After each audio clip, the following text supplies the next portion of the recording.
Hey, y'all. Yeah. It's Wellness Work Wednesday, WINSday. It's group therapy. It's all of the things, all in one. Go ahead and tag somebody in the comments as you are coming in. It is Wellness Work Wednesday. If you haven't already subscribed to this channel, absolutely subscribe to this channel. If you are looking for a safe place to take ownership of your wellness journey, if you're looking for a community to connect with women of faith, if you're looking for a place to grow as a builder, as a founder, as an entrepreneur, if you're just trying to be human and not be penalized for it, let's go with that one. You're trying to be human and it be okay. This is the place for you, right? So go ahead and drop something in the comments as you are coming in. Hey, T is in the building. T is in the building. Y'all see who on the screen, right? Y'all see who hosting us today. I hope you took your deep breaths. Because she in the background and she ready. All right, y'all. We're going to go ahead and lean all the way into it. It is the end of the month, and we do something special at the end of the month. It is Wellness Work Wednesday, WINDS. So I want y'all to go ahead and start dropping those wins in the comments, whether they're personally, relationally, and professionally. We can go ahead and get it started, and we want to know what those wins are. Drop them in the comments. Hello, my name is Kenisha Moselle, and I am founder of a beautiful community called Grace for This. We are about women taking ownership of their wellness journey in 3 ways: personally, relationally, and professionally. I'm inviting you to be honest about your grieving experience, your healing experience, and then lastly, your building experience. You're going through this because you're graced for this. What's good, y'all? What's up, Kayla? What's up, Lady J? Jamaica show out this weekend. Y'all, greetings and salutations. I'm super duper excited. Everybody take that deep breath now. Because we got Coach Q in the building, y'all. We got Coach Q in the building. I'll do a couple announcements before we get into it. Drop something in the comments or share this with somebody. We are live on Facebook. Sorry, Instagram, I couldn't get to y'all. We are live on Facebook. And of course, y'all know we pull up the home base is inside of YouTube. So share this out with somebody. You know you got a friend who's talking about, I just need to talk to somebody. And I've been thinking about going to therapy. Drop that behind the link because we finna have group therapy and we're not charging you for it. You welcome. Invite somebody. Let's get like 10 to 12 people in here. We at 6. Okay. Y'all, let's get this number up because we got a whole licensed clinical social worker get ready to walk us through some for real stuff. You see the P's? Now, I'm going to tell you something. I said 3 P's, but she got 2 sets of P's. Okay? Look, tell your friend, what's up, Dr. John? Thank you. Look, y'all, share this out. So I'm going to say this real quick, and then we're going to lean into it. This weekend was amazing. Shout out to everybody who's GFT who was at the pop-up shop on this weekend. Sisters with Information. Lakeisha Washington was there as a builder. Hey, Kenya. Of course, Lady J Speak was there. She did a really dope set. She did the spoken word. People were buying her books like it was a whole situation. Of course, Grace for This was there. It was an amazing time. So shout out to everybody who came through. Our sister Sade came through. Look, Vanessa, Ray, Marie, looked like it was a whole squad of GFT that came through. They had on the Unbothered shirt. I just love the collaboration inside of this space. Y'all know that's our thing: community, conversation, and collaboration. So I really praise God for us showing up for us, right? For us showing up for us. And then, y'all, Monday night, y'all know what happened, right? Y'all know what happened. Oh my gosh. Monday, we had the wellness versus wrongness conversation. We had the wellness versus wrongness conversation. And I tell you, not only did we have the brothers on the couch, we had a bonus brother that came through. Y'all. All I'm going to say is this. If you are already subscribed to the Grace for This community email list, check your email. We already sent you the link. You got until June the 2nd, Sunday, to watch it. And then it's coming down because we getting ready for podcasts. Okay. So having said that, big love to all of the crew that pulled up, that came to the Legacy House. Y'all, we met in the basement. We met in the basement, and I'm appreciative. It was family, y'all. It really felt like the family barbecue. And we had a real conversation that we wish we could have with our family members and cousins at what we really, really would like to happen in certain places. Like that's what we did on Monday. So shout out to Dr. Mason, shout out to our brother Darius J, shout out to Jamaica, shout out to Lakeisha Washington, shout out to me. Hey, shout out to all of us. And then our crew who came to be our live audience. Get. Y'all, we had so much fun. You can hear them in the background clapping like it's so funny, right? So having said all of that, I won't belabor the time because we get into it today. It is Wellness Work Wednesday. Go ahead and drop a win in the comments, whether it's personally, relationally, professionally. If it's a personal one, drop a P in the front of it. If it's relationally, drop an R in the front of it. If it's professional, drop a PR in the front of it, because we are celebrating wins. We want to rejoice with one another for our goals. I let some more things go. My win, I'm going to say this and I'm going to pass it over to focusing on self herself. Period. My win was I didn't have food ready at 12 o'clock and I was okay. I was okay. I wasn't dressed and ready at 12 o'clock. And it was okay. Look, people helped me in the kitchen. And it was okay. I ain't have a catered event. And it was okay. Y'all, God is making me new, right? So having said all of that, I want y'all to, yes, I see y'all. I want y'all to show big love for our very own, look, I've been calling her this for a long time, our official Grace for This therapist. Our official Grace for This therapist. I'm going to bring her to the stage. She is the CEO and founder of Focusing on Self. Y'all know Q takes such good, amazing care of us. She is a licensed clinical social worker. She is a part of the foundation of this Grace for This community. And she is not only transparent and vulnerable in this place because it serves her, but she's committed to using her skill set, her degrees, and her knowledge and understanding to serve the women and the brothers in this space. So y'all make some noise for Q. Big love in the comments. Q, I'll pass it to you. I'm fading into the background. Okay, let me know if you can hear me. Can you hear me? Okay, outstanding. So hello, Grace for This community. I am Coach Q, and I'm super excited to be here today. I have my eyes dilated, so I can't really see my notes. So we're just going to go with what God gives us today and what I had in my head to prepare for. So what we're going to be talking about today is, you'll see Qwanquita talk about, we're going to talk about the 3 Ps, but we're going to get really, really in depth in the 3 Ps. If you do not have a journal, I want you to grab a journal because we're going to actually do some exercises today.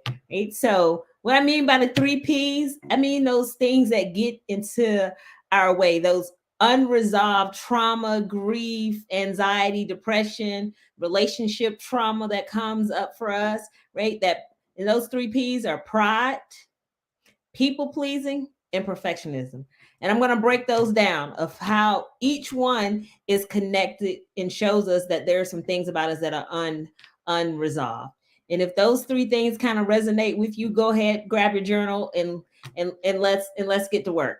So let's start with people pleasing, right? We'll start with pride, right? We'll start with pride. So let's talk about pride. Pride is this underlying thing that like no one else can do it better than us. But in reality, pride is really connected to fear. Right? And so because we fear things always going wrong, we want to have control over everything in our lives. And essentially, it makes us very prideful, right? It makes us come off very prideful to others, where we're very judgmental, not intentionally, right? Because again, these things are unresolved. So we oftentimes don't know we're doing these things until we look back on those experiences. So pride is connected to our fears, whether that's fear of abandonment, fear of betrayal, fear of loss. And a lot of those things also go back to your childhood, your different types of attachment styles. What was your relationship like as a kid with your parents, other adults in your life, whether that was teachers, administrators, aunts, uncles, right? Whether you kind of grew up in foster care, whatever those things were. If you faced a lot of loss, a lot of betrayal or abandonment, now you fear those things happening to you again. And in order to control or manage the emotions and behaviors, you then develop the sense of, I got to be in control of everything, which then causes you to develop a sense of pride. So now what we're gonna do, we're gonna do an exercise. For every P, we're gonna do an exercise. That's my warning for you. For every P, we're gonna do exercise. So now let's take the opportunity, and for yourself is to jot down, when I talked about the fear of abandonment, fear of betrayal, what's the first name that came to your head about, yes, right? I oftentimes, because of that relationship or that loss in my life, I oftentimes fear that everyone will respond to me in the same way. Like everyone leaves. Right? If you've ever heard people say that, everyone always leaves. My mom left, my dad left, my aunts left, my ex-husband left, my ex-wife left. Everyone always leaves me, right? If a name came up for you, take this opportunity to kind of jot down that name. And what is it, right? When that name comes up for you, what does it trigger, right? What does it trigger for you? Pay attention to your body, right? So let's say I brought up one of my exes, right? And immediately bringing up that name kind of like may trigger some anxiety in your body. And because you want to avoid that anxiety, you want to control it. And because you want to control something, you give a lot of energy to kind of controlling your emotional behavior responses, which means that says to me that there's some parts of that are unresolved. So jot that name down and then think about, what does that name trigger for you? So let's say you take the name Scott and you jot down Scott. What does the name Scott trigger for you? Now that you have that name down there, think about how you want to kind of move past, right, that trigger. Because in order to move past the trigger, we have to first acknowledge that it exists. So if we don't acknowledge that, hey, you know what, hearing that person's name still triggers this response for me, it's really hard to work on something. So it's really hard to resolve something that you won't even acknowledge exists in your life. So that's the pride. That's the pride piece of it. So people pleasing. And you're like, how do these stays connected? I'm going to connect all three of the P's for you. Then there's the people pleasing. Again, that goes back also to your attachments, right? If you were rewarded, right, for, let's say you receive reinforcement only when you did something bad, right? So the only time that you got attention or love or, some type of recognition was when something bad happens.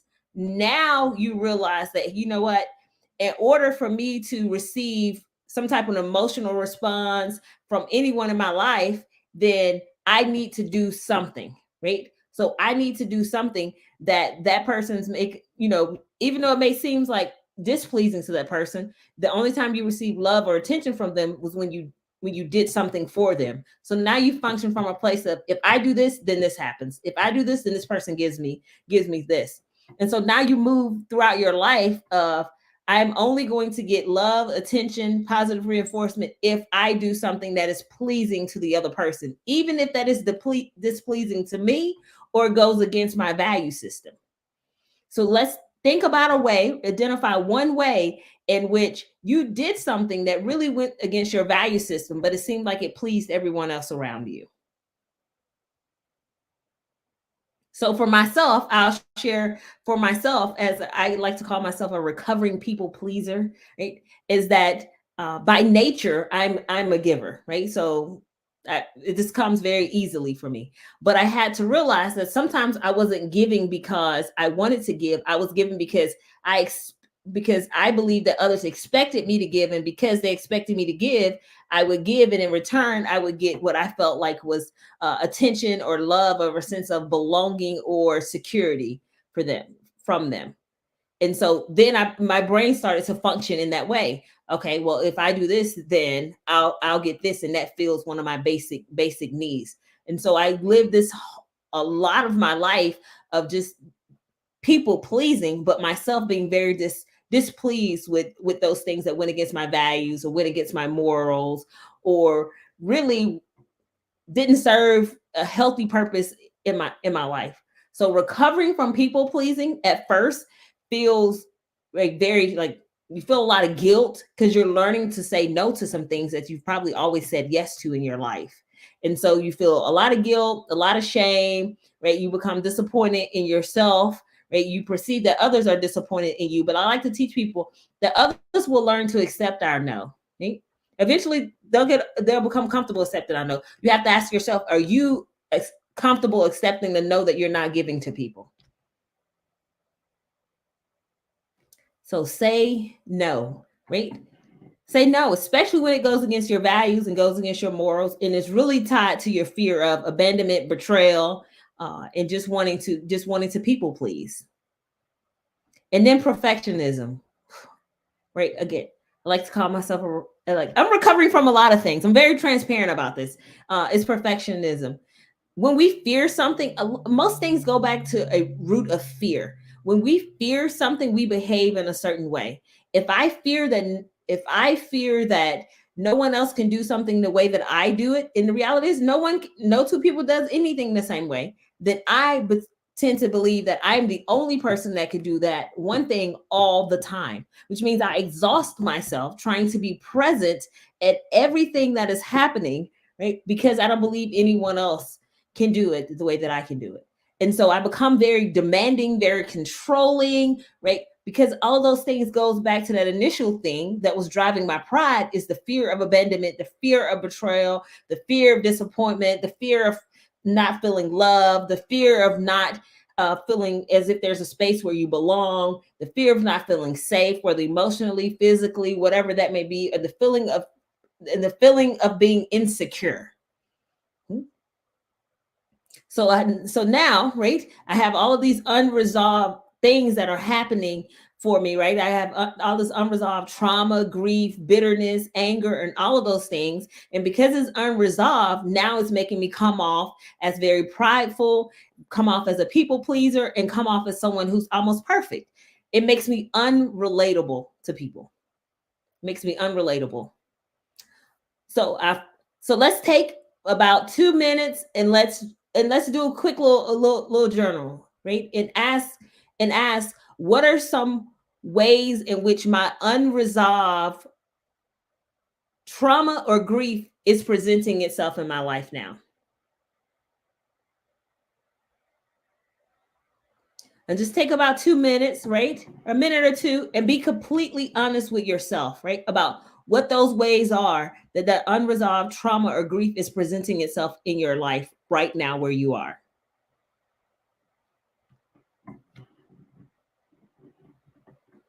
And once you've identified those, right, look back on maybe who and what experience is connected to that.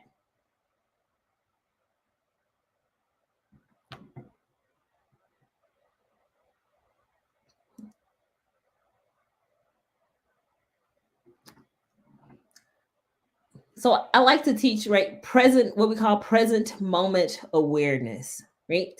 Is to look at where we are right now, but with an understanding and acknowledgement of what past experiences, right, is really driving our present.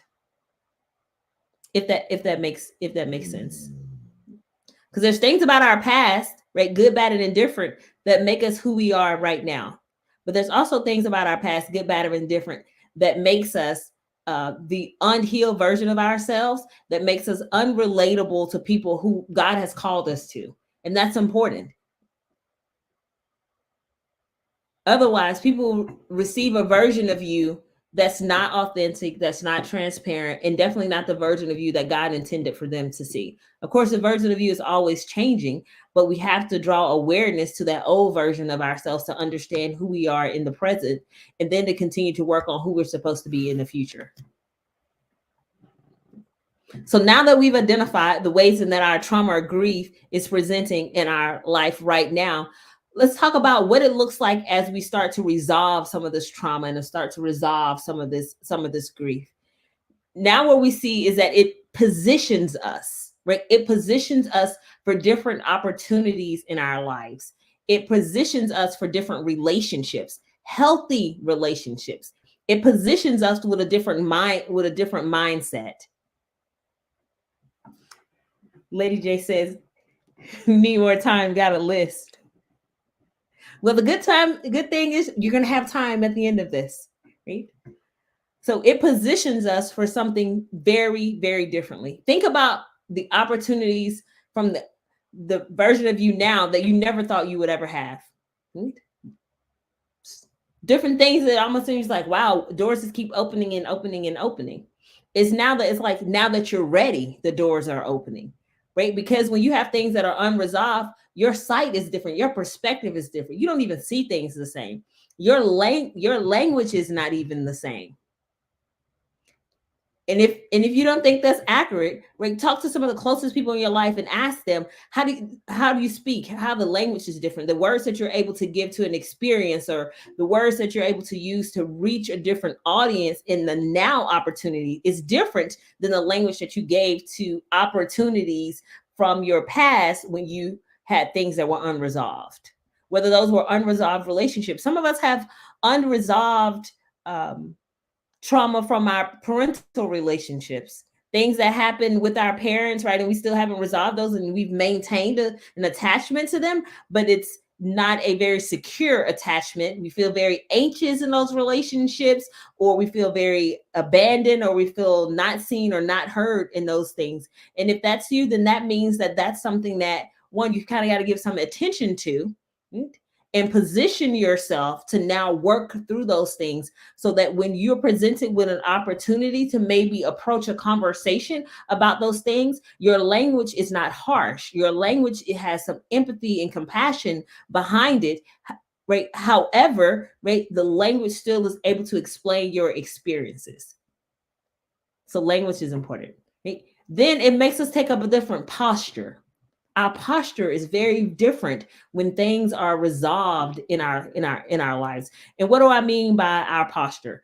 Even something as simple as how you walk into a space.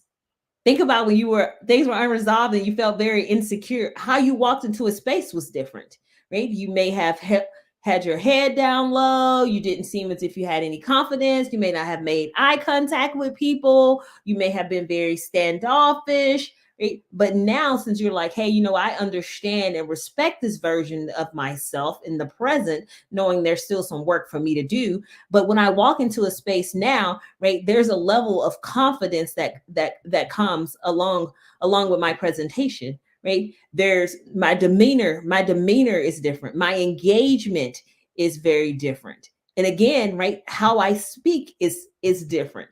Because posture is also about tone. The tone, right? My tone is different. My attitude is different. So when people say, wow, you've really changed, and we become offended by that sometimes, we'll be like, well, I haven't changed.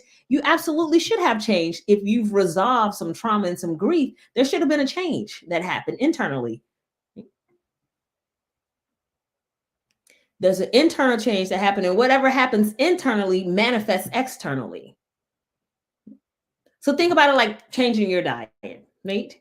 Let's say you're just eating carbs and eating bad all the time, right?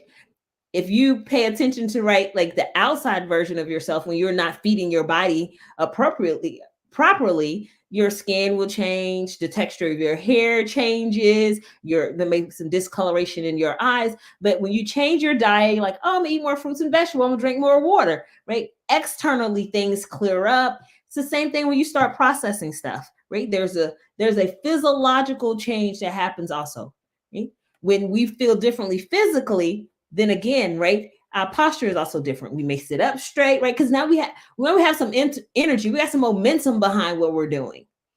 And then it powers us up, right? So almost like it recharges us. It keeps us going, not on autopilot, because unresolved stuff will have you on autopilot.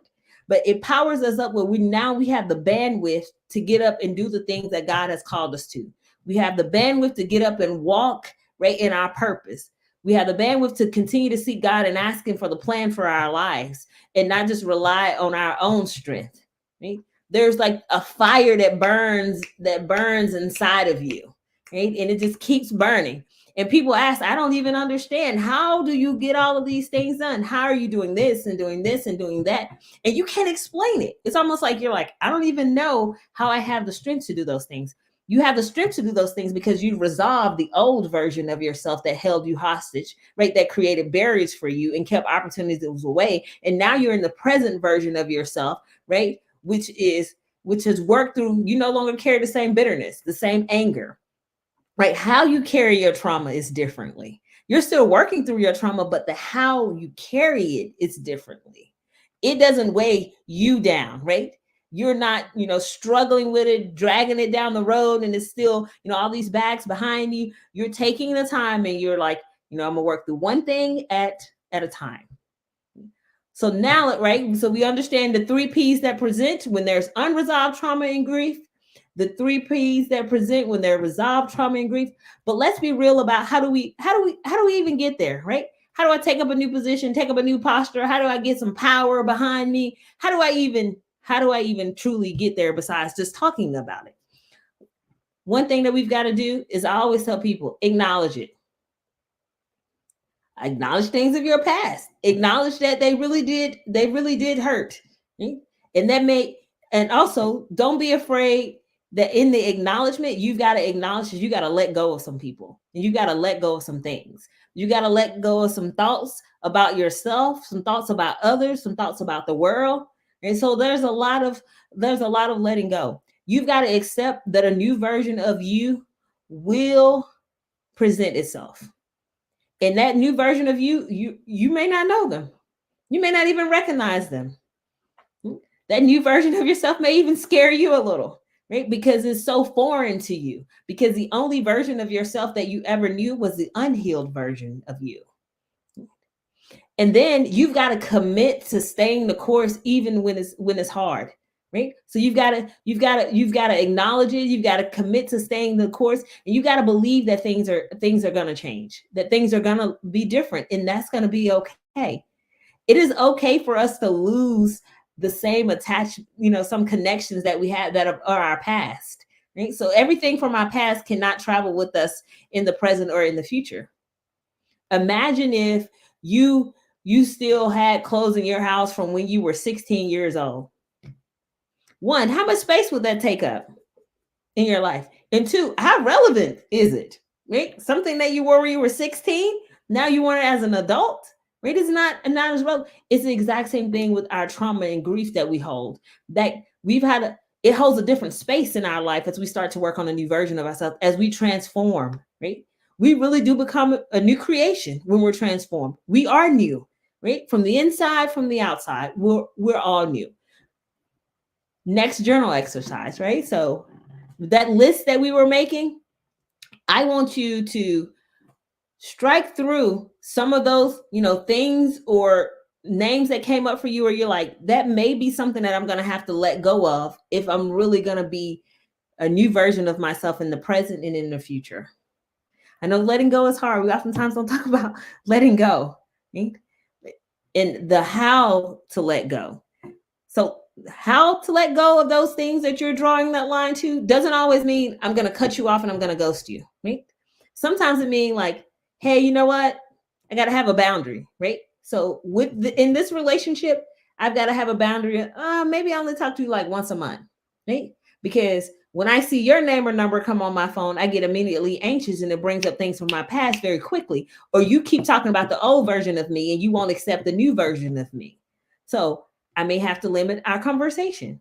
Or, hey, you know what? For this name right here, I may have to acknowledge the things that they did to me and how it hurt me. And I may have to, at some point, have a conversation with that person if I intend for us to have a healthy relationship or some resolve.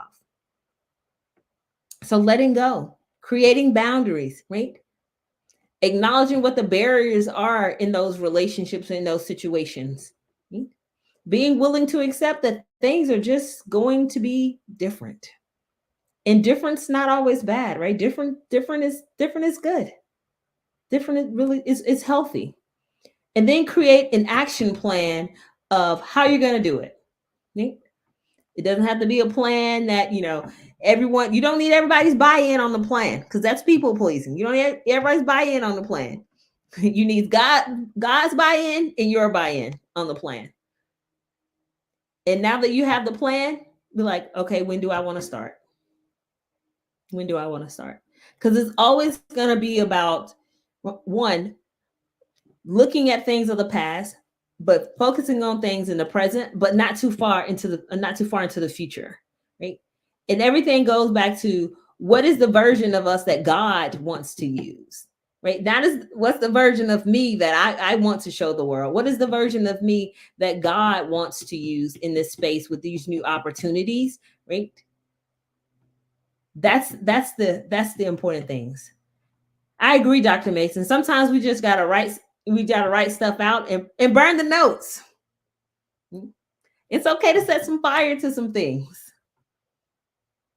It's okay to let some things go. Most of us still don't have our diaries from when we were like 15. Maybe at some point we let them go.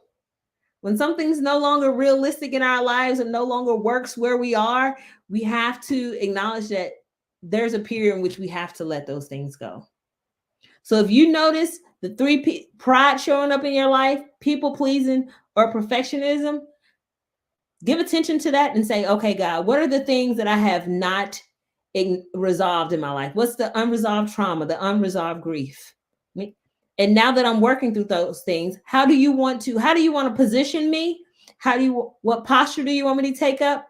And what power, right, do you want to give me to take advantage of these opportunities, right, and walk in the purpose and plan that you have for my life?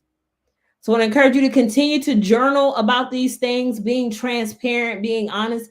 This wellness journey is not an easy journey by no means. I'll tell you as a therapist who does this every day, this is not an easy journey, but it is always worthwhile, because you'll look back at the old version of yourself 3 months from now, a year from now, and be like, wow, this is how I've changed. So you've got to acknowledge you too have changed, and you're ready to walk into some new opportunities that God has for you because you are resolving trauma and grief. Thank you.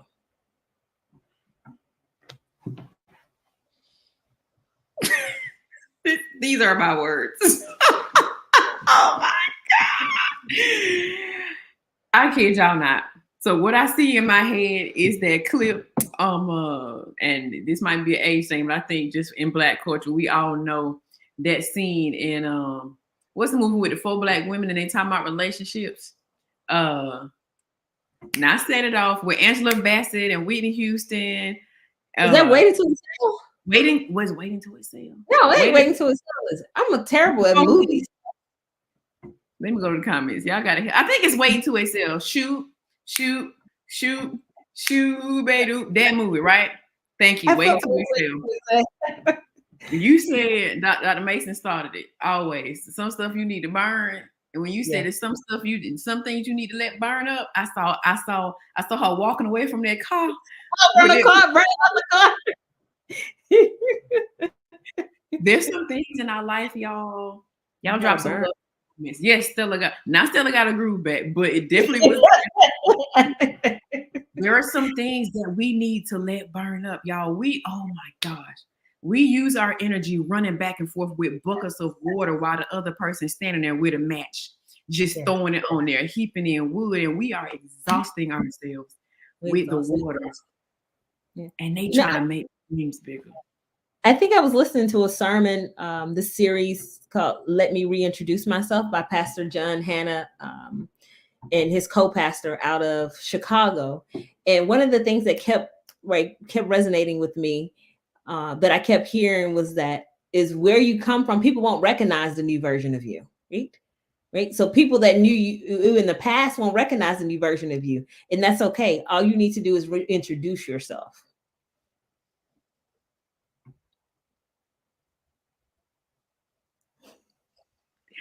That's so good. I'm thinking about week 4 of the devotional, right? The Grace for This, a 21-day journey. I'm thinking about that last week. And the very last day 21, I got an announcement for y'all. Day 21, the title of day 21 says, take me or leave me. Either way, I'm here to stay. Baby, I'm somebody else. And I'm not going back to that old version of myself. And I believe the conversation that we have had today, like I appreciate the journey that you took us on, because we talked about what unresolved grief produces, but still the fact that God can pull some power out of that thing.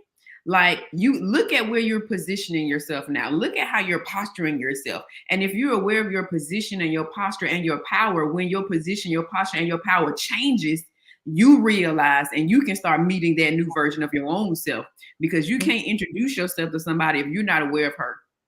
If you don't know him, if you ain't met him, how are you going to present him or her to somebody else? And so the journey is ours to learn, to navigate, and to grow through all by ourselves first. Of course, y'all know we do community, conversation, and collaboration. We do it here together, but ultimately we have to take ownership of it. That's literally that is who we are. Textbook case. That is Grace for This. That's what we are about. And I think I had to be transparent in saying, okay, well, like, what was this old version of myself? And like, also because people have some unresolved trauma in their lives because of us. And how did I now cause someone to have some trauma in their lives? And then I had to be willing to go back and apologize. Now that's not always easy, right? Yeah, I was like, oh, I can acknowledge it all day. It's like, okay, you got to go back and you got to make some sincere apologies, not just I'm sorry, but like I apologize for, and then what I did. That's good. That's good, and that's another level of work. That's another level of ownership. We talked about it on Monday when we talked about the wellness versus the wrongness. The attitude about the wrongness is typically we're looking at the wrongness of somebody else, but we don't want to acknowledge ours. Both perspectives are valid. If somebody else is wrong, they're wrong. You can call them out on it, but don't be so busy pointing your finger that you don't look in the mirror and see that plank, the speck in one eye and the plank in the other. That thing is very, very much real.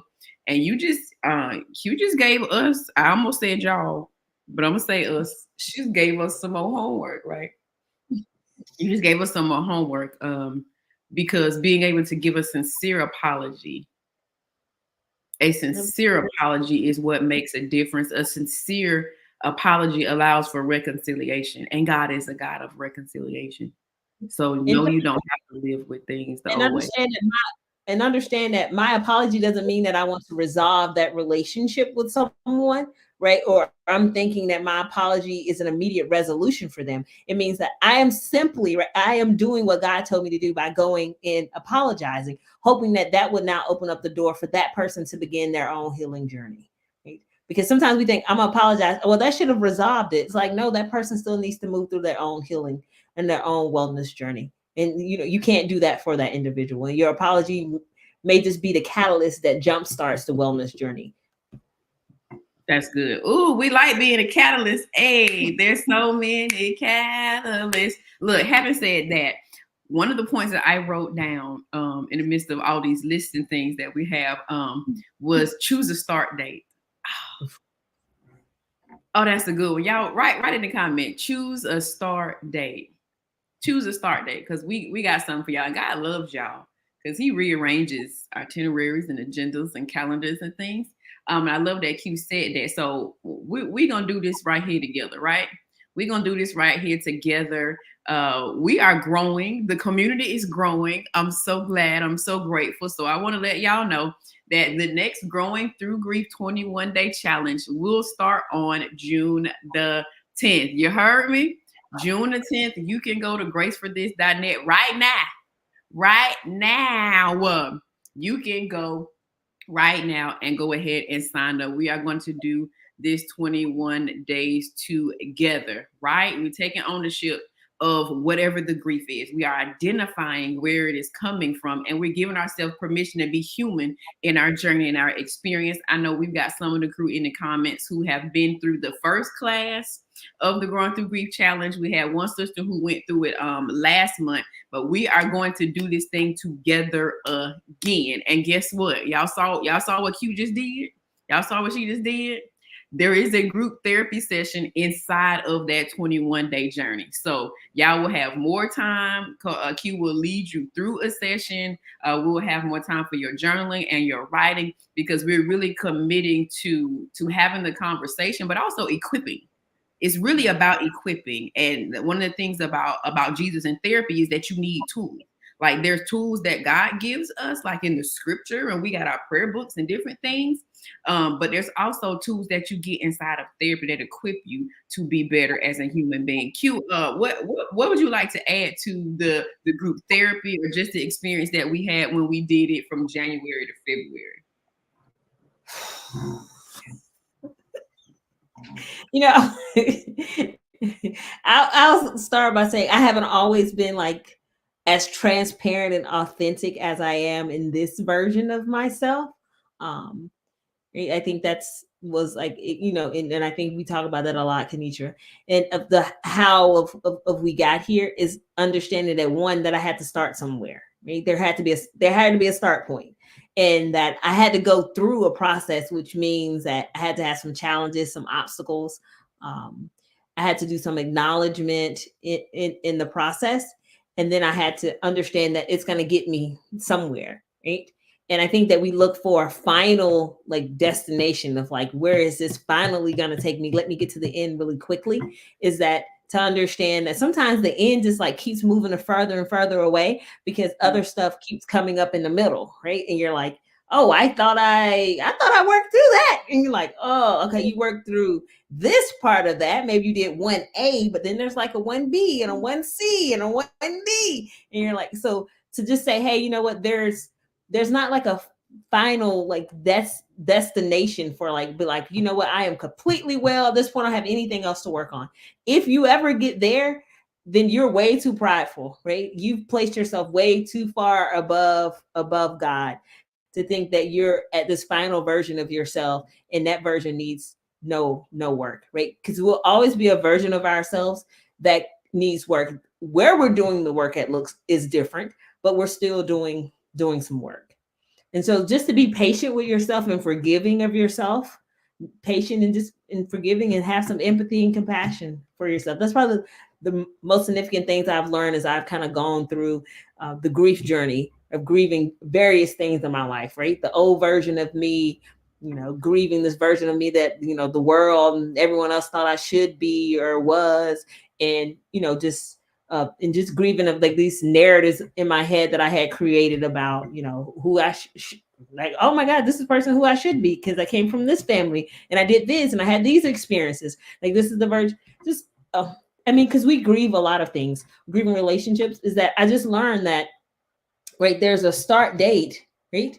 And then there's all of the middle, and I can't be afraid of the process. Right? I can't fear the process, no matter what it looks like. I can't fear the process. And that, you know, I can't come up with what I believe is the final destination because then I take God out of the picture.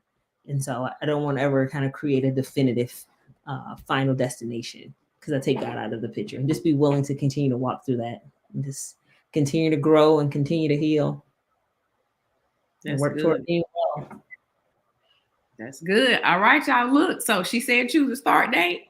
I just helped you. June the 10th can be your start date. You don't have to wait till then, but the community huddling and all of the check-ins, and you'll get your daily video from the 21-day journey. We'll do a check-in inside of the community. Dr. Mason, we are going to allow the brothers to plug in for the 21 challenge, right? The Grace and Grit space is being birthed, and it is absolutely beautiful. So y'all, if you are aware of some tugging and some things that you've been having challenges with, and you don't know why you can't really move forward, like you feel compelled to go forward, but you don't know why you can't move forward. Like you see yourself going forward and you can't understand like why you just can't quite get there. It's probably some unresolved grief that you haven't processed, and it is holding you back from taking that next step. And so what we want to do is we want to take one step every day together for 21 days. For 21 days, right? So shout out to everybody. Q, I'm gonna go ahead and bring you off of the stage. Y'all show Q some love. Hey. Oh, before she goes down, if y'all have not already seen it, make sure y'all are following Grace for This on Facebook and on Instagram, because we're sending announcements there. If you have not already joined our email list, absolutely join the email list, y'all. Bit.ly. I'm gonna put it up here. There you go. Connect with us so you can get these email updates, right? Q is going to be hosting a Grace and Grief forum in partnership with her church. Y'all know we love Kingdom and Community, right? So she is helping to build mental health spaces inside of churches and ministries, and she's doing it at her church, Kingdom Life in Savannah, Georgia. They have invited me to be their keynote speaker, right? So Grace for This, y'all come pull up. Y'all let people know. Y'all share that flyer, tag somebody. If you want to get in a car with somebody and come down, y'all, that is also my birthday weekend. So we giving big energy. Hello, right? So Q, I want to say thank you. Thank you for speaking highly of Grace for This and making room for us to come in and help to build. We're so excited that we get to pour back into you as you continue to show, as you continue to pour into us. So all the big love, I'm gonna go ahead and bring you down off the stage. Thank you, sis. We love you big. Make sure you guys are also following at Focusing on Self. I'm going to pin that one more time just so you guys can see Qwanquita Wright, our licensed clinical social worker. She is the therapist of Grace for This. She is the chair of mental health and wellness for Grace for This. And her ministry and her business is Focusing on Self. So you can follow her on Focusing on Self. She does have services. She does do group coaching. She does do the one-to-one. She works with all ages. So you can go to focusingonself.net. I said it right. I did. Focusingonself.net, and you can plug in and get connected there. Services are available, right? So I'm super duper excited about that. One of the things that we do, y'all know we do wins, and y'all are dropping wins. So we cannot come down. Yes, y'all register for Savannah. June the 8th in Savannah. I'm going back to the top because we were sharing wins, and y'all, we all just made a major win. One, for everybody who's signing up. If you already went and signed up, drop a me in the comments. Okay. If you already went over to Grace for This right quick and came back and signed up, drop a me in the comments so I can see you guys and we can celebrate you. We had a win. Our sister T said she had a conversation with a niece personally. Come on for the wins. That's good. Y'all know family dynamics can be funny sometimes. And as professional, she did some marketing with another home care agency. For a home care agency, met some case managers for referrals. Look, Q is clapping in the background. That is awesome. Look, y'all know we're taking ownership of our wellness journey personally, relationally, and professionally. That is good. Thank you for sharing. Jamaica says she set some boundaries and put in the do not disturb and turn off notifications to follow through. Go girl. We celebrate. Hello, Q in the background dancing. Let me bring her back up here. Let's do it. Like, hey, we celebrate. That's big. That's big. Honey, that is a big deal, setting those boundaries. If y'all have some other wins, you could drop them in the comments. You can still drop it in the comments. I'm scrolling through because look, it's big wins out here. It's big wins out here. I'm so proud of us. Shout out to Amara. Hey girl, hey. We glad that you in the comments with us, engaging. Hey, Sister Mindy. Look, okay, I'm scrolling back to the bottom. Apostle Mom in the building, y'all. She said, this is how you introduce yourself. I am. She put that I am in the comments right there. Okay, y'all. All right, y'all. She said, hey, everyone said hi. So sweet, so sweet, so sweet. All right, y'all. So that is it. That is it for today. Hey, do not forget that you can connect with us at the bit.ly/GFT Connect. If you are a person who would like to get text messages, look, we got a text group. You can text Journey. You can text Journey to this number. You can text Journey to that number, and you will get a text message reminder on Wednesdays. If we got something going on, we'll send you that. We are working on merch. We'll let you know that. We've got a lot of moving pieces going on. I also will say this. If you are not subscribed to this channel, hit the little button thing. You know how they tell us that all the time? I understand why now. Y'all hit the button, follow us, and subscribe, and definitely share this video out with somebody else. So I'm excited for this 21-day journey. And that's what we're about to do. Hold on, let me check and see if it's some me's in the comments. Who went and signed up? Who went and signed up? Apostle Mom. How's Apostle Dad? Apostle Dad, thank you for asking. Apostle Dad is good. Apostle Dad is home. Apostle Dad has all of the ideas and the visions. Look, Apostle Dad is planning for a nonprofit. Apostle Dad is all gas, no brakes. Okay. this. So thank you for checking in. It says thank you for checking in. It is big love. Thank y'all for loving on the Grace for This mom and dad, what I'm supposed to say, TT and Uncle Ken. You know, it's all family. It is all love. All right, y'all. So make sure you go sign up. Invite somebody to join this 21 day with us, okay? Invite somebody to join this 21 day with us. And y'all meet us in Savannah, honey, because it's about to go down, right? So if you haven't already got your copy of Grace for This, the devotional, I'm going to run this video and we're going to be out, okay? We love y'all super big. Remember to sign up for the challenge at graceforthis.net. And we're going to tell you a little bit about this book and we're going to shut it down. What time is it? 12:52. We did good at a solid hour. Like to hear it. Here it goes. Are you a woman of faith ready to become the next best version of yourself? My name is Kenitra Moselle. I'm the author of a new book called Grace for This, the Devotional, 21-Day Journey for Women Growing Through Grief. Let's go on this journey together. Grieve, heal, and build.